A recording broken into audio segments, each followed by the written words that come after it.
Hello students, आप लोगों ने नोबेल प्राइजेस के बारे में सुना होगा। इसकी शुरुआत की थी एल्फ्रेड नोबेल ने 1895 में। स्पेशली 6 फील्ड्स में इस प्राइज को दिया जाता है और 1901 में इसको पहली बार दिया गया था। अगर हम 6 फील्ड्स की बात करें तो इनमें से फिजिक्स, केमिस्ट्री, मेडिसिन या फिर physiology, peace, literature and economy, in 6 fields में यह नोबेल प्राइज को दिया जाता है। रिसेंटली अभी मेडिसिन फील्ड में भी इस नोबेल प्राइज को अवार्ड किया गया है 2 लोगों को, जिसमें पहला नाम है विक्टर एम्ब्रॉस और दूसरे पर्सन है गैरी रुवकुन। इन दोनों साइंटिस्ट को कई सालों के बाद ये नोबेल प्राइज मिला है, स्पेशली मेडिसिन फील्ड में माइक्रो आरएनए को डिटेक्ट करने के लिए या फिर माइक्रो आरएनए के बारे में डिटेल स्टडी करने के लिए।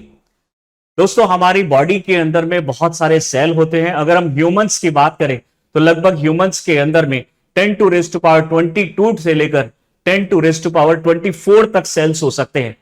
ये सभी सेल्स इंटरनल स्ट्रक्चर में सेम होते हैं, फिर भी हमारे सेल्स एक दूसरे से बिल्कुल अलग भी दिखाई देते हैं। यानी इंटरनल स्ट्रक्चर सेम होने के बाद भी ऐसी कौन सी चीज है जो इन सेल को एक दूसरे से अलग दिखाती है। यानी हमारे स्किन का सेल हमारे जो हेयर के सेल से अलग दिखता है, हमारा हेयर का सेल हमारे लीवर के सेल, और लीवर का सेल हार्ट के सेल, इन सभी सेल्स में हमें डिफरेंस भी दिखाई देता है, लेकिन जनरल स्ट्रक्चर इन सबका सेम होता है। तो जो मेन डिफरेंस इन सब सेल में होता है, जिसका जो मेन डिफरेंस बनाता है, that is the protein made by the cell. यानी अगर वो सेल पर्टिकुलर किसी ऑर्गन में लगा हुआ है और वो पर्टिकुलर ऑर्गन कोई प्रोटीन प्रोड्यूस कराने के लिए है, तो उसका नेचर उस प्रोटीन जैसा ही होगा। यानी वो एक्सटर्नल भी उसी प्रोटीन जैसा दिखाई देगा और उसका मेन फंक्शन दूसरे जो सेल्स है, जो दूसरे टाइप का प्रोटीन बना रहा है, उससे अलग दिखेगा। यानी सेल्स सब अगर हम देखेंगे तो सब इंटरनली स्ट्रक्चर सबका सेम होने के बावजूद भी वो कौन सा प्रोटीन बनाता है, वो उसको डिफरेंट करता है, वो डिफरेंस क्रिएट करता है between the different types of the cell. आइए इस बार के मेडिसिन के जो 2 साइंटिस्ट हैं जिनको इस बार नोबेल प्राइज मिला है, विक्टर एम्ब्रॉस और गैरी रुवकुन को, उनके बारे में डिटेल स्टडी करते हैं। और इनकी जो रिसर्च है माइक्रो आरएनए की, जो कई साल से रिसर्च चल रही थी लेकिन प्रूव नहीं हो पाई थी, इन लोगों की अगर हम बात करें तो 1993 में भी इन लोगों ने इस बारे में प्रोजेक्ट किया था, इस बारे में दुनिया को बताया था, लेकिन उस टाइम पे लोगों ने इसको एक्सेप्ट नहीं किया। लेकिन इतने सालों बाद 2024 में इन लोगों को दोबारा से रिकॉग्निशन मिली है और इस बार साइंटिस्ट कम्युनिटी ने इसको एक्सेप्ट भी कर लिया है। आइए इसको थोड़ा डिटेल में देखते हैं। नोबेल प्राइज फॉर मेडिसिन ये रिलीज हो चुका है। What exactly have the winner world on, यानी इसमें मेनली क्या काम किया गया है। ये 2 इसमें साइंटिस्ट इन्वॉल्व हैं। पहले हैं हमारे विक्टर एम्ब्रॉस और सेकंड है रुवकुन या फिर गैरी रुवकुन। इन लोगों को 2024 मेडिसिन या फिर फिजियोलॉजी के अंदर में यह प्राइज मिला है, specially for the research of the micro RNA. Research के बारे में बात करें तो इस तरह से बहुत सारी अभी न्यूज दिखाई दे रही है हमें कि ये दोनों पर्सन जो विक्टर एम्ब्रॉस हैं और ये गैरी रुवकुन है, इन लोगों को जो रिसर्च की है, इन्होंने स्पेशली अगर हम बात करें माइक्रो आरएनए के ऊपर, इन्होंने डिटेल स्टडी की है और कई सालों की मेहनत के बाद, यानी अगर इनकी एज की बात करें तो लगभग 70 एज है। सॉरी। तो इन्हों का अगर हम डिटेल में स्टडी करें तो इनकी फाइंडिंग्स जो बताती हैं कि जो 2024 के जो आपके रिसर्च है उसमें माइक्रो आरएनए का इन्होंने एक रोल बताया है पोस्ट ट्रांसक्रिप्शन जीन रेगुलेशन के अंदर में। यानी जब हमारा सेल ट्रांसक्रिप्शन प्रोसेस करता है, जिसमें हमारे जो डीएनए आरएनए में कन्वर्ट होता है, उस ट्रांसक्रिप्शन प्रोसेस होने के बाद जो चेंजेस आते हैं जिससे हमारा प्रोटीन बनता है, वहां पे इसका क्या रोल है, माइक्रो आरएनए का क्या रोल है, उसके बारे में डिटेल स्टडी करके इन्होंने बताया है। डेफिनेटली ऐसी बहुत सारी न्यूज आज देखने को मिल रही है जिसमें इन्होंने बताया है माइक्रो आरएनए का एक रोल, लिन 4 माइक्रो आरएनए और लिन 14 मैसेंजर आरएनए। आखिर ये दोनों चीजें क्या है, हम किस चीज के बारे में बात कर रहे हैं, आइए इस चीज को अब डिटेल में देखते हैं।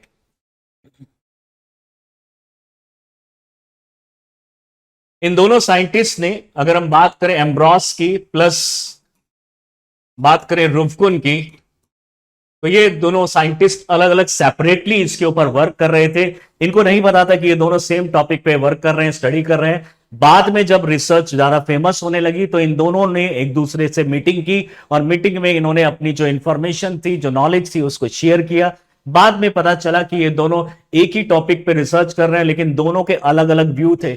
फिर उन्होंने इन दोनों व्यूज को कॉन्ट्राडिक्टिंग स्टडी किया और फिर एक पर्टिकुलर व्यू लेकर आए, और जिसको आज हम यहां पे देख रहे हैं।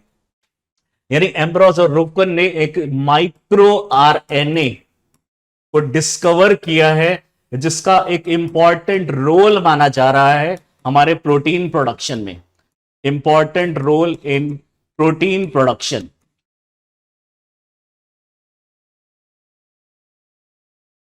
यानी जो हमारी बॉडी प्रोटीन प्रोड्यूस करती है उसके अंदर में इनका बहुत बड़ा रोल है। इस चीज को अगर हम समझते हैं तो ये इन्होंने सबसे पहले जो सी एलिगन नाम का एक राउंड बॉम्ब है जो सिर्फ 1 mm बड़ा है, यानी इन्होंने जो मेन रिसर्च की है वो एक राउंड वॉर्म के ऊपर करी है जो सिर्फ 1 mm साइज का होता है। और उस 1 mm साइज के राउंड वॉर्म के अंदर, जिसका नाम है सी एल्गन, इसके अंदर में इन्होंने फाइंड आउट किया है कि लिन 4 और लिन 14 नाम के 2 जीन होते हैं जिनका एक दूसरे के साथ डायरेक्ट रिलेशन इन्होंने देखा। लेकिन जब 1993 में जब इन्होंने इस चीज के बारे में बताया था तो किसी साइंटिस्ट कम्युनिटी ने इसको एक्सेप्ट नहीं किया था। वही सेम चीज जब इन्होंने लेटर ऑन जब रिसर्च किया तो पता चला कि ये दोनों जीन या इस तरह के जीन हमारी बॉडी में, यानी ह्यूमंस की बॉडी में और एनिमल्स की बॉडी में भी प्रेजेंट होते हैं। तब लोगों को पता चला कि यस, ये बहुत ज्यादा इंपॉर्टेंट है। ये सिर्फ हमारे कुछ राउंड वर्ड्स तक ही लिमिटेड नहीं है, ये रिसर्च हमारे पूरी जो लाइफ, जो लिविंग ऑर्गेनिजम्स हैं, यानी एनिमल्स हैं, ह्यूमंस हैं, इन सभी से डायरेक्टली रिलेटेड है। आइए इस चीज को अब हम डिटेल में स्टडी करते हैं। हमारे लगभग पूरी बॉडी में 10⁻24 से लेकर 10⁻22 से लेकर 24 तक हमारे सेल हो सकते हैं। और एक सेल अगर देखेंगे तो सेल कुछ हमारा इस तरीके से दिखता है, यानी हमारे लगभग 10⁻24 सेल्स हमारे कुछ इस तरीके से दिखते हैं, जिसके अंदर में सेंट्रल बॉडी पार्ट में प्रेजेंट होता है न्यूक्लियस, जिसको हम मानते हैं हमारा ब्रेन है। जिस तरीके से ह्यूमन का ब्रेन पूरे बॉडी को कंट्रोल करता है, उसी तरीके से सेल का जो पूरा का पूरा सिस्टम है उसको कंट्रोल करने वाला है न्यूक्लियस। इसके बाहर की बॉडी को हम बोलते हैं साइटोप्लाज्म। बिल्कुल बाहर इसके प्रेजेंट होती है सेल मेम्ब्रेन। इसके अंदर कुछ राउंडेड बॉडीज प्रेजेंट होती है, राइबोसोम्स। इसके अंदर जो पावर हाउस यानी जो एनर्जी प्रोवाइड करने वाला है, दैट इज माइटोकॉन्ड्रिया। और इसके अंदर एक स्ट्रक्चर होता है जिसको हम बोलते हैं एंडोप्लाज्मिक रेटिकुलम। इसकी स्पेशली अगर हम बात करें इसके न्यूक्लियस की, और इसके न्यूक्लियस के अंदर में अगर हम बात करेंगे ह्यूमंस में, तो total 46 number of chromosomes present होते हैं। इन 46 नंबर ऑफ क्रोमोसोम्स को अगर हम एक क्रोमोसोम को ड्रॉ करने की कोशिश करें तो एक क्रोमोसोम कुछ ऐसा दिखाई देगा। यानी इसके अंदर में टोटल 1 2 3 4 अगर हम करके देखें तो टोटल 46 नंबर ऑफ क्रोमोसोम हमें दिखाई देंगे।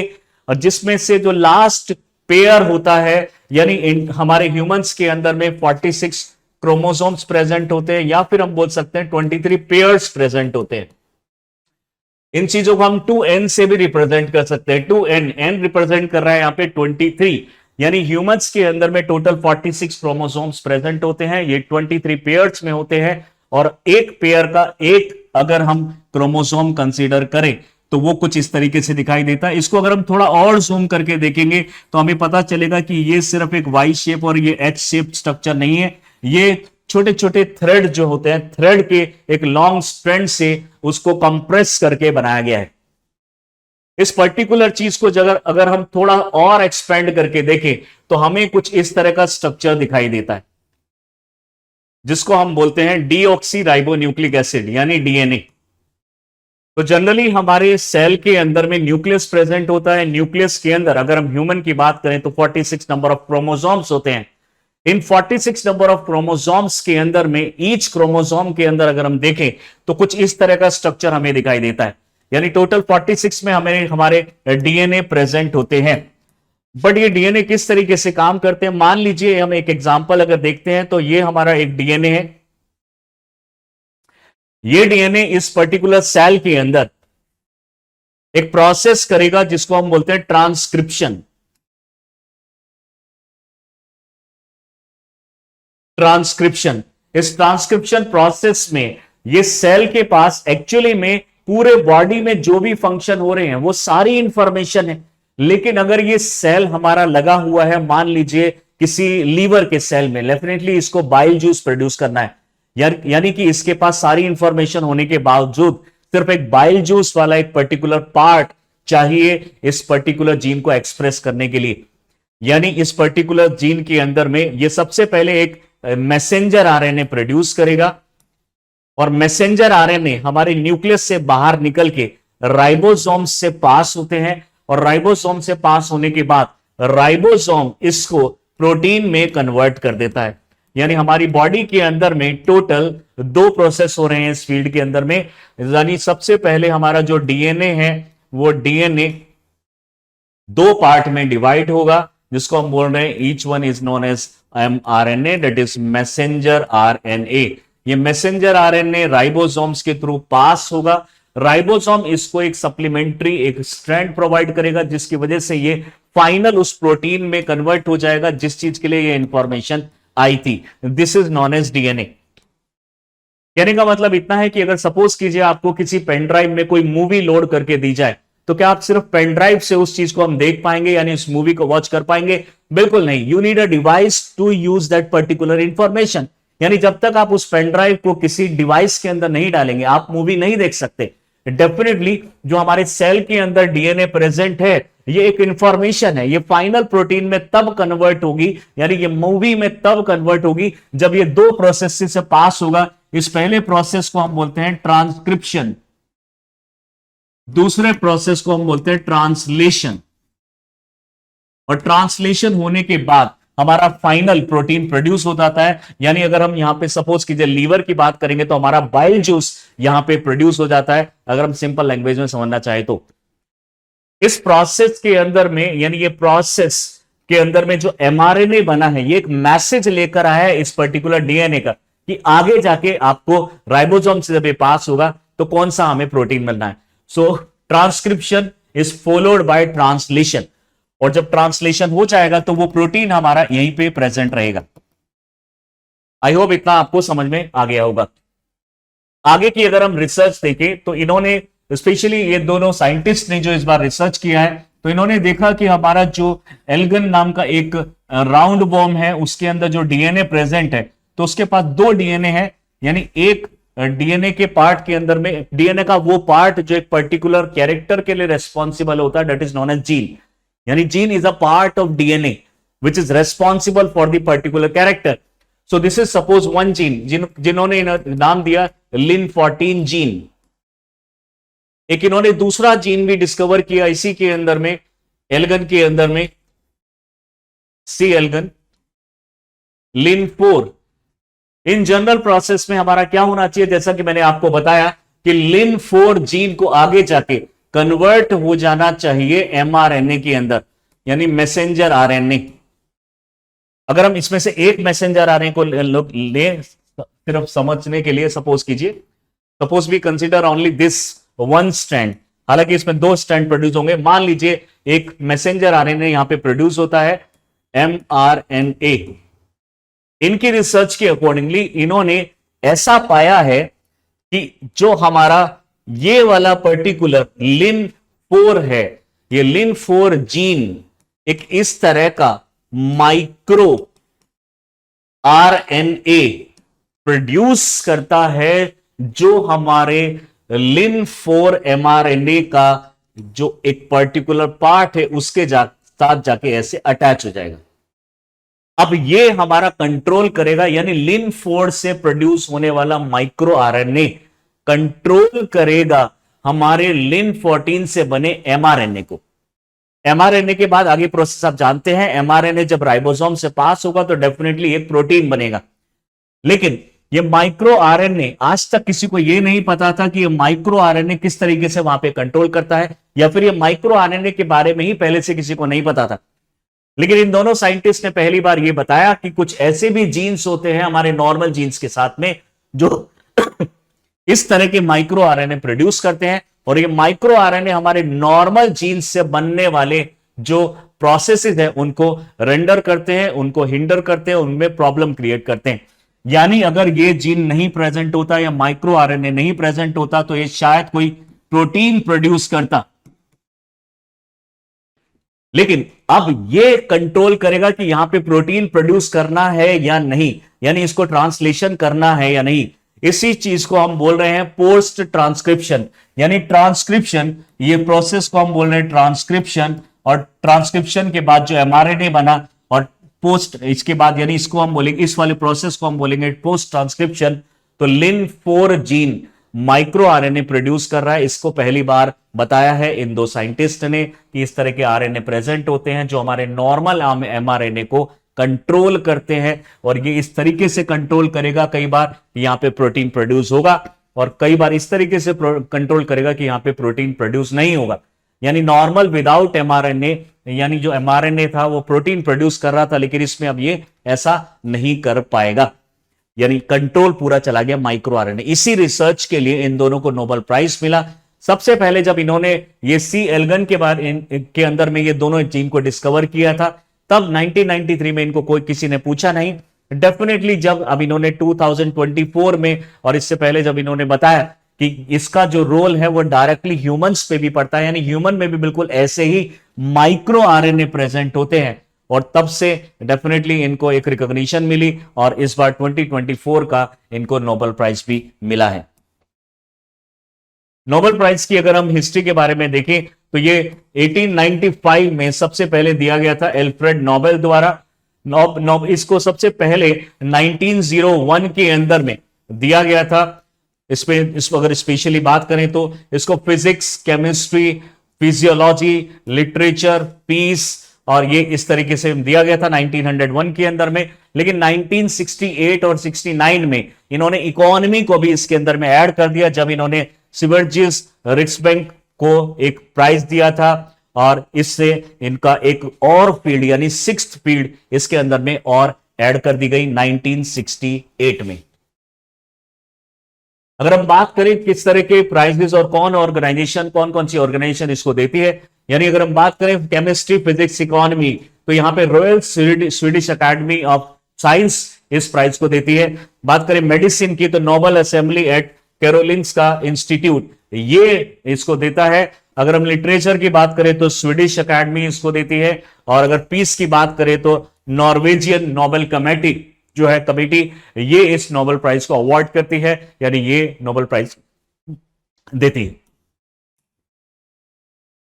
जनरली ये हमारी फील्ड से chemistry, physics, literature, peace, economy and physiology, या फिर जिसको हम मेडिसिन भी बोल सकते हैं। बात करें कि हमारे जो नोबेल प्राइजेस है वो द अवार्ड सेरेमनी जो हुई 10 दिसंबर को, और इसको नोबेल डे भी हम बोलते हैं due to the death anniversary of the Alfred Nobel. Alfred Nobel की डेथ होने की वजह से 10 दिसंबर को ऐसा हुआ, हम नोबेल डे भी बोलते हैं। ये जो प्रेजेंट सेरेमनी है वो एक तरीके से स्वीडन में हमने देखने को मिला, स्टॉकहोम के अंदर में, और Nobel prize for economy, science, literature, physiology ये सब प्रेजेंट किए गए। और Nobel prize in peace, the award ceremony take place in Oslo. अगर हम बात करें नॉर्वेजियन नोबेल कमेटी, जो हमने अभी बताया कि नॉर्वेजियन नोबेल कमेटी जो है वो पीस के अंदर में देती है, यानी इस तरीके से कमेटी ने ये इस तरीके से प्राइज, इस तरह पूरा प्रॉपर मैनेजमेंट होता है, और इसके अंदर में अनाउंसमेंट होता है, इस तरीके से सेरेमनी होती है, और उसके बाद में प्रॉपरली नोबेल प्राइज को अवार्ड किया जाता है, उन लोगों को नोबेल प्राइज दिया जाता है। यानी अगर हम बात करें कि अभी तक कितने लोगों को, विमेन को यहां नोबेल प्राइज मिले हैं, तो मैरी क्यूरी को रिसीव रिकॉग्निशन ट्वाइस, इनको 2 बार मिल चुका है, एक बार फिजिक्स में 1903 में और एक बार केमिस्ट्री में 1911 के अंदर में इनको प्राइज मिला। वहीं पे हम सेल्मा लेगरलॉफ की अगर हम बात करें तो फर्स्ट फीमेल नोबेल लॉरिएट है लिटरेचर में 1909 में इनको ये प्राइज मिला। मलाला यूसुफजई को सिर्फ 17 ईयर एज में, यानी अभी तक की सबसे कम एज नोबेल लॉरिएट हैं जो 17 ईयर की एज में इनको पीस प्राइज मिला 2014 के अंदर में, youngest winner to the date. Definitely आप इनके बारे में जानते होंगे, बहुत बड़ी एनवायरमेंटलिस्ट हैं और इन्होंने प्लस में पीस लविंग है और इन्होंने बहुत सारी कंट्रीज को पीस रखने के लिए बहुत सारा प्रोत्साहित भी किया है। डेफिनेटली इनका एक बहुत बड़ा रोल है। The Nobel prize 23 has been awarded to 11 dignitaries को अभी तक दिया गया है 23 के अंदर में, जिसमें से 4 जो थी 23 यानी लास्ट वाला अगर हम देखते हैं तो उसमें हमें फीमेल ही दिखती हैं। डेफिनेटली आप इसको एक कहीं पे कोट भी कर सकते हैं नंबर ऑफ प्राइजेस दिखा के कि हमारी जो फीमेल है वो भी यानी ह्यूमन से यानी मेल से कंपैरेटिवली कम नहीं है।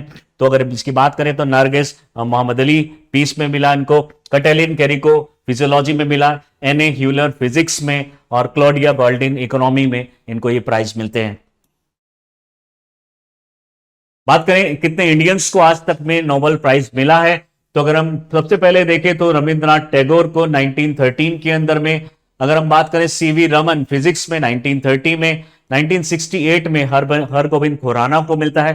डेफिनेटली इनके पास यूएस सिटीजनशिप थी लेकिन इंडियन ओरिजिन थे। वहीं पे 1979 में इंडियन सिटीजन ये मदर टेरेसा को मिलता है। सुब्रमण्यम चंद्रशेखर जिन्होंने चंद्रशेखर लिमिट दिया था 1983 में, इनको भी प्राइज मिलता है।